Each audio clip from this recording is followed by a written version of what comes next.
Hey, it's Alan, and I just wanted to let you know that you can now listen to the ongoing history of new music early and ad-free on Amazon Music, included with Prime. There are some bands that you can take at face value. What you see is what you get. Then there are others which have backstories that go on forever and ever. Pearl Jam is one, U2, Green Day, Nirvana, and also Muse. Muse is an interesting case because we here in North America were a little slow to catch on to what they were doing. They'd already been massive stars in the UK, Europe, and Japan before they hit North America. This sort of thing doesn't happen very often. It's like we suddenly and collectively discovered a band that was already in full flight. A deep library filled with road-tested and chart-tested songs, a solid live show, and some very impressive musicianship. It was like we walked into a party that was already in top gear. North America has now embraced Muse. Every album and tour is a big event. But then there's still that backstory. We're still sorting through it. Even though you may be a fan, how much about Muse do you really know? Let's find out. I call this show 10 Things About Muse. This is the Ongoing History of New Music podcast with Alan Cross. Hello again, I'm Alan Cross. So, I'm sitting at a table in a sushi restaurant in downtown Toronto talking with Matt Bellamy, the leader of Muse. Next to him is bass player Christopher Wolstenholme, and across the table and sitting next to me is drummer Dominic Howard. It's the spring of 2004, and the place is packed. And even though we're in full view of everyone in the restaurant, nobody seems to notice. And Matt is clearly a little unsettled by this as he picks at his dragon roll. Although he likes the anonymity, he's obviously not used to it. But then again, like I said, this was 2004. Muse might have been a giant deal in the UK and Europe and parts of Asia, and a band capable of headlining massive festivals. But in North America at the time, Muse was still very much a cult band, the domain of early adopter British indie kids. I know this must be a little weird for you, I say, but isn't this kind of a cool reminder of the band's early days when you got to play smaller clubs and be closer to the audience? Matt picked up his chopsticks and stirred his miso soup, which had gone cold by now. And he says, not really. We want to be the biggest band in the world. This just reminds me that we have to try a lot harder. So they did. And now Muse is one of the planet's premier touring acts, even in laggard, backward North America. And the chances of me and Matt quietly having a couple of California rolls in an open restaurant are pretty much gone forever. I promised you 10 cool things about Muse, so here's the first one. Matt is the son of a rock star. Sort of. In 1961, his dad, George Bellamy, then a 20-year-old country singer from a small English town, answered an ad placed in Melody Maker by legendary wacko producer Joe Meek. Meek was putting together a studio group for a project he called the Tornadoes, and he needed a rhythm guitarist. George got the job, and he played on a song called Telstar, an instrumental surf-like single that came out in the summer of 1962 that capitalized on the excitement around the launch of Telstar, which was the world's first intercontinental communication satellite. The song went like this, and listen closely to the guitars.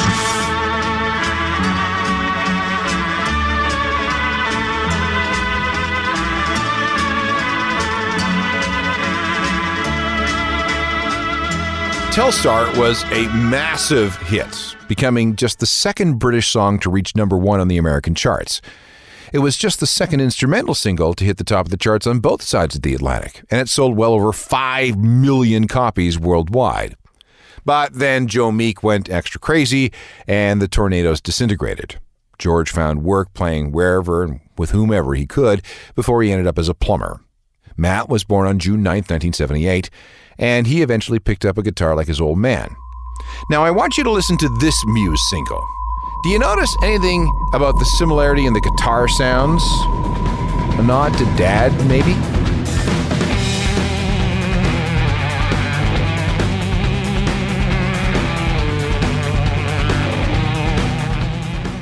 Muse in Knights of Sidonia from the Black Holes and Revelations album of 2006. The title was taken from a region on Mars that's known as Sidonia. That's the place where some people believe they see an ancient structure that looks like a humanoid face from orbit. Matt likes that kind of stuff, and we'll actually get to more of it later. Item number 2 about Muse. Have you ever gone to a Battle of the Bands competition and thought, none of these people are going to amount to much? I know I have. But every long once in a while, a Battle of the Bands does produce something interesting, like Muse. This goes back to 1994 and the Broadmeadow Sports Centre in Teignmouth, England. This is in Devon, in the extreme southwest of England. Population, about 15,000. And here we encounter a band called Rocket Baby Dolls, featuring Matt Bellamy, Christopher Wolstenholme, and Dominic Howard, who are all 16-year-old citizens. Rocket Baby Dolls evolved out of a group called Fixed Penalty, which in turn had evolved from a group called Gothic Plague. They weren't really serious about playing the show because they thought the idea of a Battle of the Bands was idiotic to begin with. But because they played with such violence, and because the crowd responded so well to this violence, they ended up winning, which shocked them. But it also made them think, maybe we have a shot at doing this for a living. But we need to change our name to something less stupid. So, about a week later, and in time for their next gig, Rocket Baby Dolls became Muse. So, why Muse? Well, it could have been a teacher at school that introduced Matt and Dominic to the word and what that meant. But my favorite explanation is that since Matt and his family like to play with a Ouija board and were into all kinds of occult stuff, there's a story that Matt used to jam in his room with 3 witches. Actually, 3 girls from school who like to dabble in witchcraft and occult stuff and whatever. He thought one of them was kind of hot, so he went with her and the other 2 friends to abandoned houses where they cast spells with their potions and such. Matt tagged along and played guitar as they did their thing. And as far as anyone knows, there were no demons or anything summoned during these sessions. But they were his muse. Okay, fine, whatever. We're going to keep coming back to Matt's interesting views of the universe again and again. Meanwhile, try this.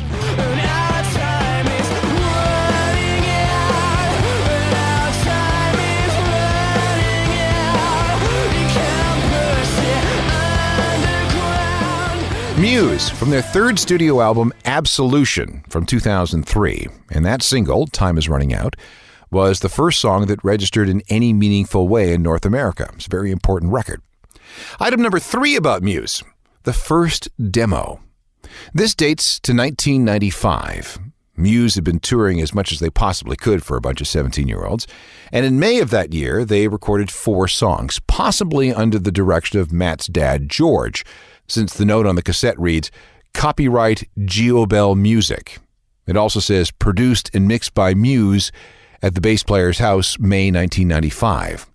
This tape, which was called This Is a Muse Demo, was then distributed to promoters and venues over the northwest of England by the band's new manager, a guy by the name of Phil Corthals.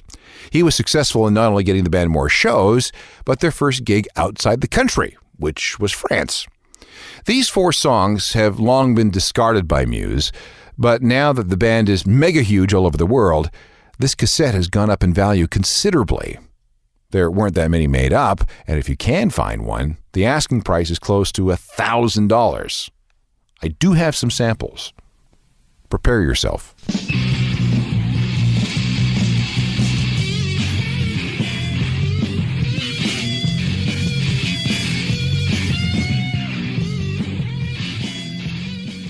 Okay, so they had a long way to go, but it was a start. And by the time they got to their second demo in 1997, they were much better.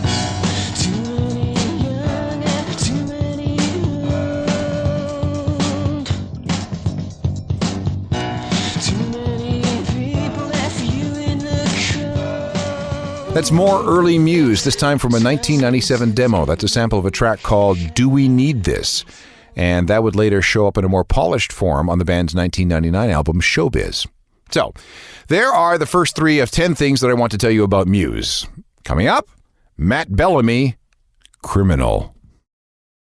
This show is called 10 Things About Muse, which should be self-explanatory.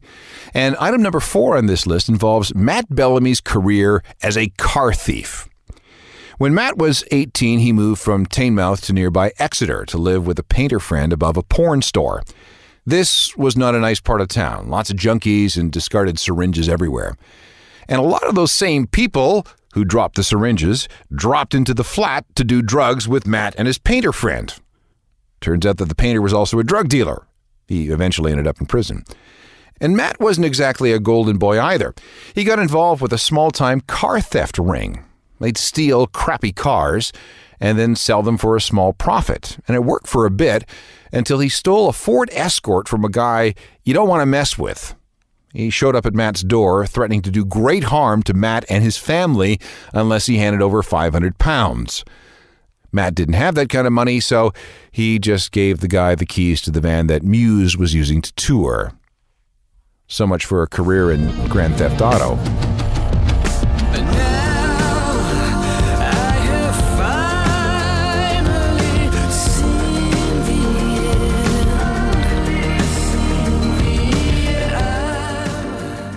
Item number 5 about Muse, the cryptic messages in their music.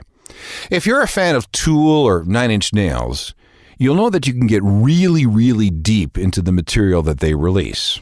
I've done programs on those bands before, and the secret messages and meanings and leads that we can get from their music is incredible.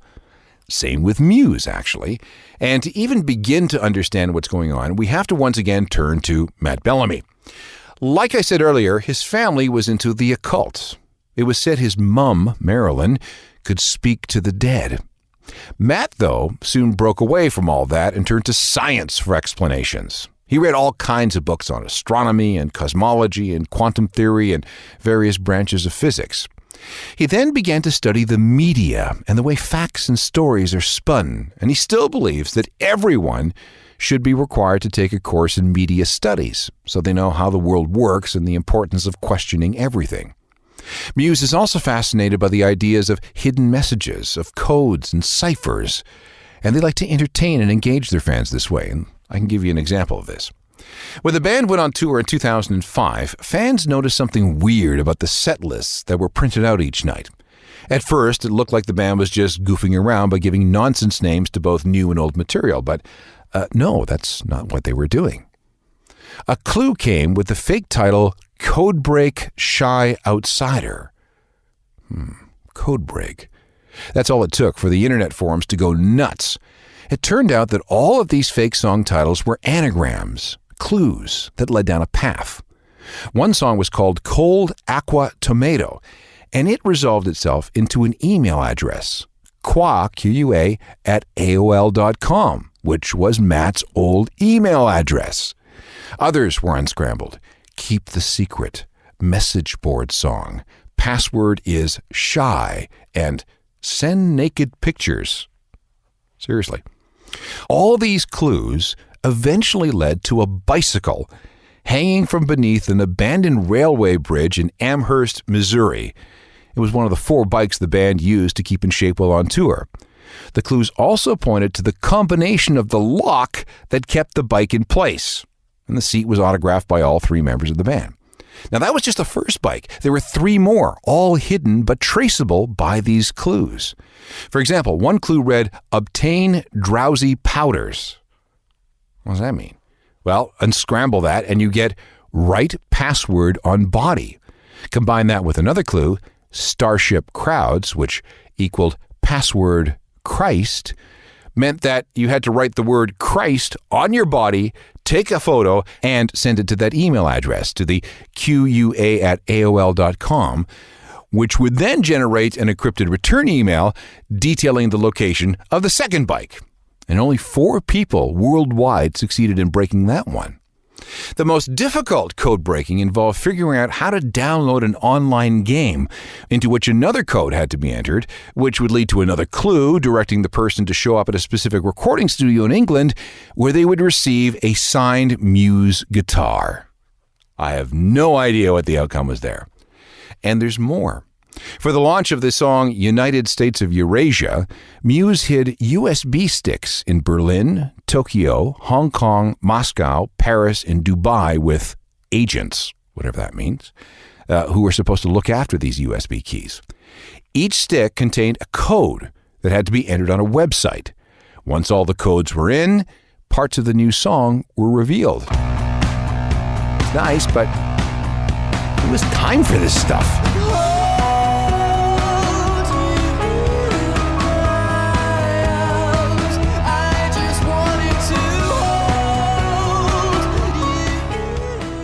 Starlight from the Muse album Black Holes and Revelations. Item 6 about Muse involves where Matt Bellamy lives. He's got enough money to live anywhere he wants, and for a while it was Lake Como in Italy. George Clooney has a place there. So does Sting and Richard Branson. Matt's place was in the village of Mostrasio and used to be owned by a famous Italian composer named Vincenzo Bellini. Most of the Resistance album was actually recorded there. Studio Bellini, they called it. Oh, and Winston Churchill once lived there. He used to go there to paint. And the villa was also once seen in Star Wars Attack of the Clones as the setting for the planet Naboo. However, when Matt split with his Italian fiancée, Gaia Polani, he left the area and put the 2 apartments up for sale. One was on the market for $2.5 million.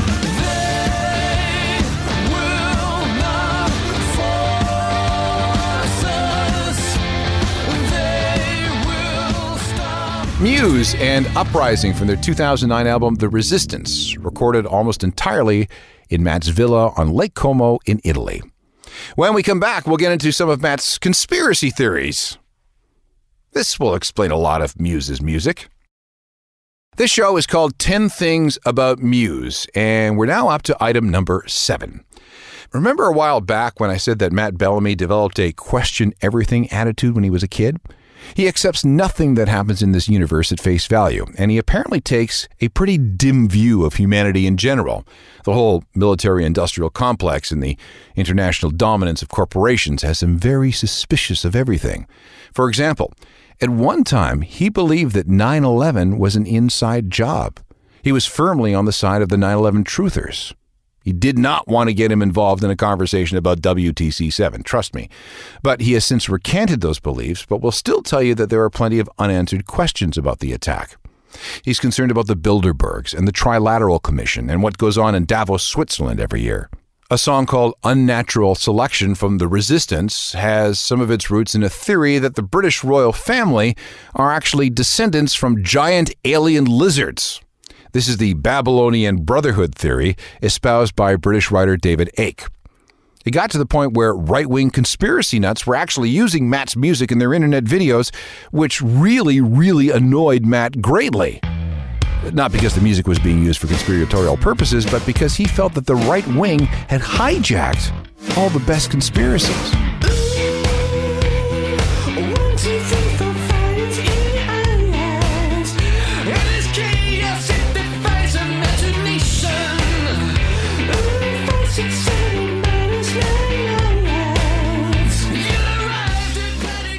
Well, Matt Bellamy specifically, and Muse generally, may seem a little mad with their beliefs on what really happens in this world. These theories are tempered by Muse's love of hard science. This is the 8th of our 10 items about Muse. The band's 2012 album, The Second Law, is themed after the second law of thermodynamics, which involves the increasing of entropy in the universe. We can go down that rat hole maybe another time. On The Resistance, there's a song called Exogenesis, which is the theory that life on Earth originated elsewhere. And this gets us into the whole discussion of panspermia and comets and meteor bombardments. Drones, their 2015 album, which, by the way, was recorded largely in Vancouver, not only involves themes of unmanned flying aircraft, but people who act without thinking or do the bidding of others without questioning. Get Matt talking about the record, and he'll bring up topics like deep ecology and the empathy gap, which is a form of cognitive bias seen in some aspects of human behavior. It's really complex psychological stuff, and again, it's a rat hole that we don't need to go down right now. Both Origin of Symmetry from 2001 and Starlight and Revelations from 2006 were about astronomy and cosmology and quantum physics. Muse fans have even compiled a reading list, books that have inspired Muse in various ways over the years. And while the list does contain something by Zecharia Sitchin, he's the guy who believes that we're all descendants of clones created by ancient alien overlords from the planet Nibiru called the Anunnaki. It also features 1984 by George Orwell, Confessions of an Economic Hitman, which is a terrific book, by the way, and The Elegant Universe, which is a proper astronomy book by Brian Greene. Bottom line is that if you start listening to a Muse album, You never know what you might learn.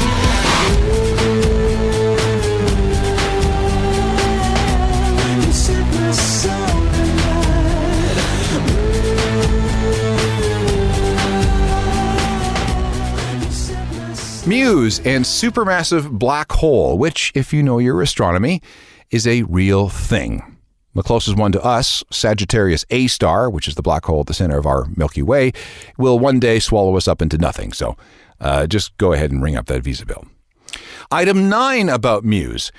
We can blame them for all those horrible Twilight books and movies. Author Stephanie Meyer is a huge Muse fan and listened to their music constantly as she wrote. If you look at the second book, New Moon, you will find this. And finally, thank you to the talented musicians who inspire me, particularly the band Muse. There are emotions, scenes, and plot threads in this novel that were born from Muse songs and would not exist without their genius. Then, the third novel, Eclipse, contains this. I am in your debt, rock gods of Muse, for yet another inspiring album. Thank you for continuing to create my favorite writing music. And then in the final novel, Breaking Dawn, we have this. And thanks also to my favorite band, the very aptly named Muse, for providing a saga's worth of inspiration. Several Muse songs have appeared on Twilight movie soundtracks, including this one. Our love would be forever, and if we die together. Muse with neutron star collision, Love is Forever, from one of those awful Twilight movies. Guess they had to do something for Stephanie Meyer. And before you ask, I don't think Muse supports either Team Edward or Team Jacob. So that's 9 things about Muse, and I will leave you with a 10th. Matt Bellamy holds a world record for the greatest number of guitars smashed on a single tour. During the 2010 leg of the Resistance Tour, he destroyed 140 of them. So there are 10 things about Muse. I hope we can use them. I had to leave out some stuff, like how the band can drink and party like bosses, that bass player Chris Wolstenholme still sometimes plays in a pub band in his hometown, and how drummer Dominic Howard allegedly once used llama toenails as a percussion instrument on a Muse song. But I think we can probably save all that stuff for another time. Should you wish to converse about Muse or any other subject that comes up on this program, reach me at alan@alancross.ca. You can also find me through my website, ajournalofmusicalthings.com, and that's where you can also subscribe to my newsletter. You'll get cool music news right in your inbox by 10 a.m. Eastern every weekday. Plus, there's the usual avenues. We've got Facebook and Twitter and Instagram, and whatever the case, I would love to connect with you on some level. Technical productions by Rob Johnston. I'm Alan Cross. You've been listening to the Ongoing History of New Music podcast with Alan Cross. Subscribe to the podcast through iTunes, Google Play, Stitcher, Spotify, and everywhere you find your favorite podcasts.